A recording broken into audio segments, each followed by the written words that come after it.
Edward brought out a crystal ball that showed how Archbishop Rahim was murdered by some unknown person. "And what does this evidence prove exactly?" Diablo asked. "Don't you see? Lady Glenda brought this to us. You infiltrated Lubelius and killed Rahim because he has no fear of you and was able to overcome your terror.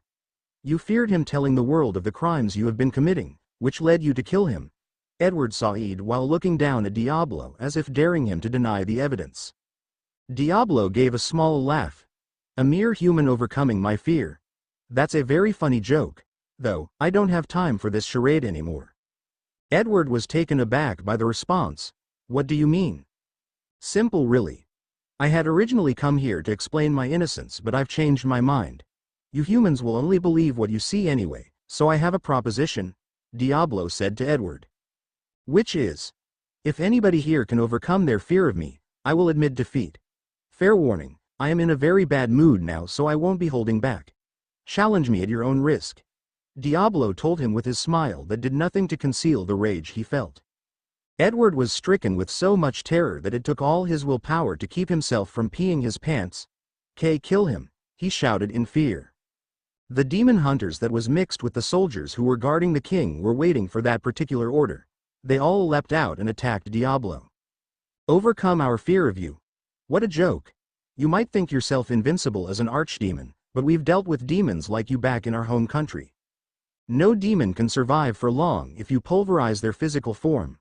That applies just as much to archdemon. We've done our homework. Don't underestimate us humans."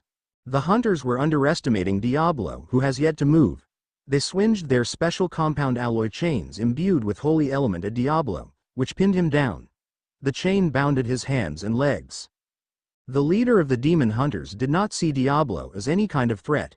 He has seen and faced archdemons in a fight before, and this one will be no different. He was confident in their victory when he saw that Diablo has been bounded by their first attack, that he almost doubted his ears when he heard Diablo question. "Are you ready, then?" Diablo had asked. What? "I would like a starting signal, if you people are done with your preparations," Diablo said to them. "Don't underestimate us, demon. Go Thunderbolt," the leader of the hunters shouted. The hunters each fired a huge blast of lightning at Diablo, which roasted him from where he was bound. Everyone in the room, including the journalist, were all watching Diablo being roasted by the lightning. "What does natural, non-magical infused lighting taste like, you demon? Demons like you are always protected by layers of barriers. Too bad for you, we have a way to bypass that. Demons must be granted physical form to impose their will upon this world. With your body destroyed, there is nothing you can do." The hunters boasted with confidence from seeing Diablo being roasted by their lighting attack.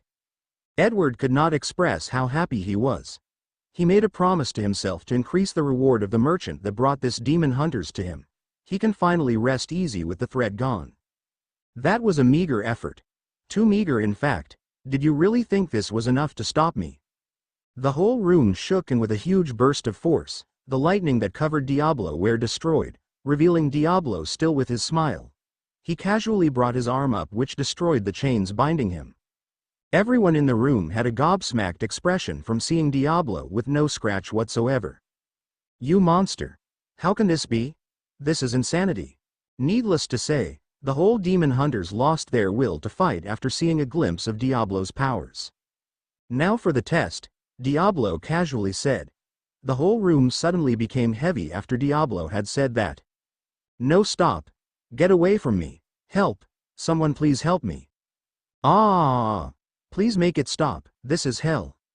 The hunters fell to the ground and began screaming in pure terror. Not just the hunters, everybody in the room besides the journalist that was inside Diablo's barrier began to scream in terror while rolling on the ground. It didn't take long before they all lost consciousness. What happened was just Diablo releasing a little bit of his aura, which is what caused this panic. It seems that only the leader of the hunters and the two paladins were still standing, barely though. Diablo was impressed. "Oh, so only 3 of you passed the test? Well, you do deserve praise for withstanding my lord's ambition. I permit you to challenge me," Diablo told them. The leader of the hunters was doing everything in his power not to pass out. "Your bluffs don't scare me." "Bluffs?" Diablo asked in confusion. "Yeah. Everyone knows that only Demon Lord class monsters can use Lord's ambition. There is no way an archdemon like you can use it, the leader said to him. I see where the confusion is coming from. You are correct and incorrect in that assumption. It is true that demons like myself are limited in our magicule count when leaving the demon realm. However, it is possible to evolve to the next level, assuming the right conditions are met, Diablo explained to him. What do you mean? The leader of the hunter asked. I think the red would be an example famous enough for you to be aware of, Diablo told him. By red, you don't mean? The leader of the hunter asked with pure terror. There is no one who doesn't know about the absolute monster who rules the demon lords themselves. His powers are things from legends and he leaves a widespread destruction wherever he goes. That's right, the being's name was Guy Crimson and he is the strongest being in the whole universe. Diablo smiled, pleased with the look of terror on the leader's face. It's good that you know who I'm talking about. He is the perfect example of what I was explaining earlier. If a demon meets the requirements, then using that power becomes possible for us. Once the leader of the hunters became aware of what Diablo was saying, he began to cry and fell on his knees. Please spare my life. I'm sorry, he begged in tears. What are you saying? You passed the test, didn't you? You are permitted to challenge me, Diablo told him with a smile that did not reach his eyes. The leader began to cry harder while bowing. I beg you. I was only following orders. Please have mercy. I will do anything you want. If you want me to slit the king's throat while he's passed out, I will. Just spare my life. The journalists that was still in Diablo's barrier were all surprised. This was the supposed leader of the best demon hunters in the Western nation, groveling on the ground and begging for his life like a pathetic dog. To think that this demon was able to accomplish this with no effort at all. It made them glad that they were not his target. Diablo nodded his head to the leader. Consider yourself lucky that you are not my target. But know that there will be no next time. Thank you so much, the leader of the hunters said with joy. Now then, hurry up and carry all the unconscious people to that barrier where those journalists are, Diablo told him. The leader nodded his head and began to wake his comrades up before helping them to the barrier. Once that was done, Diablo turned to the two paladins. Now then, time to deal with you two. Grigori, being the arrogant guy he is, didn't like the tone Diablo was using. Ha ha ha ha. Don't get so cocky, demon. You may have scared those weaklings, but you will soon discover that I'm different from them. Diablo's smile grew bigger. Interesting. Consider me amused. You saw a very, very, very tiny glimpse of my power and yet, you still have this arrogance of yours. You humans never ceases to amaze me. Of course I'm not afraid of you. I know that I'm more powerful than you and with my partner here backing me up, your defeat is inevitable, Grigori said arrogantly. That's an amusing joke. Please show me this power you are most proud of, Diablo mocked. We will see who has the last laugh. I wanted to be the one to slay that foolish slime you call master, but unfortunately, Hinata and Sare will be the one to do it. Well, your head will do for now, Grigori said to Diablo with a mocking voice. Diablo paused. He couldn't believe what he just heard now. That Grigori just said the taboo word that should never be said in front of Diablo. That foolish slime, and just like that, Grigori just signed his own death warrant. You were not originally my target, but, for disrespecting great Rimuru in my presence, your life will be forfeited in the most painful and cruel way possible, I assure you, Diablo told him with rage. We shall see, demon. Now Glenda, Grigori shouted. Glenda, who has been sneaking to Diablo from behind, rushed him with a dagger in hand, ready to pierce his heart. She was close to Diablo with the dagger, but she stopped, right behind him for some reason. No, not that she stopped, more like she couldn't move her body. She used her eyes to look down and saw that she was standing in a magic circle. Diablo turned to her. I may have been talking to that fellow over there, but that does not mean that I let my guard down. That magic circle you are standing on was made to paralyze and disable any and all skills in the movement of the target. It is a very low-level spell and you will need a lot more training if this low-level spell was able to catch you. You are finished for believing that you stood a chance against me. After Diablo said that, he grabbed Glenda's neck and punched her in the stomach, which made her to cough up blood before he threw her to the far wall in the room. Glenda crashed in the wall with a huge boom due to the force that Diablo used when he threw her. After the shock wave, Glenda slid from the wall and fell on the floor with a huge pile of blood gathering underneath where she is lying.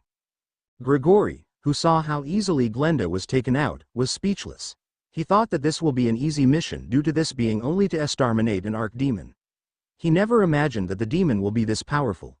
No matter, he was confident that he can still take him down. After all, Grigori still have his trump card. I don't know what you are planning over there, but I just want to say to you that this battle is over. Diablo, who is now looking at Grigori, said to him. What? And that was when Grigori realized that everything is extremely slow. He moved his eyes and saw that he could not move a single part of his body. That's no the right word. The right word will be that his body and everything else around him is moving at an extremely, ridiculously slow speed. What happened to him? You must be wondering what happened to you and why everything is now slow to you. Well, this is due to a skill I developed, Time Break. It allows me to slow down the time and perception of any target I want by 1,000,000,000 times. Right now, at this very second, I am speaking to you, but in your current perspective, it will take you like 100 years before you hear my words. So if time is slowed down only to you, what will happen if I do this? Diablo walked to Grigori, who was just standing there, and pierced his heart with his hand. He looked at Grigori and slapped away his body to the wall that was next to him. Right now, I just pierced your heart, but in your perspective, it will take you about another 100 years before you feel it. That will be your punishment for what you said about my master. You will spend years watching as my hand slowly comes close to your heart, and you will be helpless to stop it. You will feel all the pain of me crushing your heart with you being aware of every little detail for years due to it happening at a very slow speed in your perspective. Not like you will hear what I'm saying to you right now. It will take you a while to die, so I will keep your body in the underworld until you do die.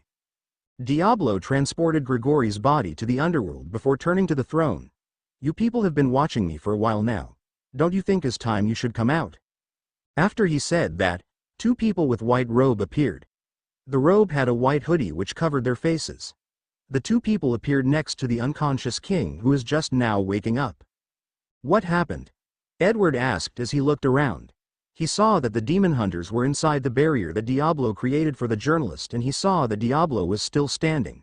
He became terrified again from seeing Diablo, but he was a little relieved that Diablo had his attention elsewhere. Diablo looked at the spot he left Glenda and saw that she had escaped when he was torturing Grigori. He frowned a little and returned his attention to the new arrivals. And who might you two be? We are the 7 days clergy, and we have been taxed to eliminate you, one of them said. After that, the two of them began to concentrate a huge amount of mana into a fire spell. Now then, let's see you survive this demon. No despair and die, along with everyone here. Both of them shouted before they fired the massive fireball at everyone in the room. Diablo, who had already predicted that this was their plan, created more layers of barrier to protect everyone and himself. King Edward was very lucky to have run to the far back behind Diablo, which was protected by Diablo's barrier. Once the fire spell hit, a massive explosion happened that destroyed the castle. After the castle has been destroyed by the explosion, Diablo and everyone else were all right. The explosion was too small to dent Diablo's barrier. Diablo began to laugh. Coo coo coo coo. You two were not aiming for me with that spell but on everyone here, trying to silence the witnesses. The clergy were surprised, but they hid it well, as expected from a demon of the new demon lord. Just know that no one here will be leaving this place alive, one of the clergy said. The journalist and all the knights could not believe what they were hearing. The 7 days clergy, who were supposed to be the protectors of mankind, was planning to kill them all if not for Diablo. This changes everything they believed in. Diablo smiled. I take it that you two were behind everything that happened? You two killed Archbishop Rahim and manipulated the Paladins to pick a fight with my master.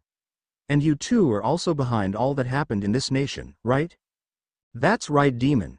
It makes no difference to us if you find out our plans, since you all will be dead soon by our hands, one of the clergy said in an arrogant tone. Even if you figured that out, what exactly can you do about it? The second clergy mocked Diablo. This is interesting indeed. I'm glad that those journalists were here to record this for the world. You claim that I can do nothing, right? I will make you two regret those words, Diablo told them. He began to release a tiny bit of his aura which covered the surrounding area in black mist. A magic circle appeared by the side of his left arm and a tiny but powerful power appeared in his left arm. The clergy were afraid of the power of Diablo. His powers are very much bigger than their god Luminous, and this fact frightened them. They were now reconsidering picking a fight with this demon. Diablo looked at them. Prepare to die, because I won't be showing mercy to any of you. I will need to inform Lord Rimuru about this group and what they are planning, Diablo thought to himself before he faced them. Now then, come at me whenever you are ready. The clergy had no choice but to rush Diablo with everything they had. They didn't understand that by challenging Diablo, their lives were as good as over.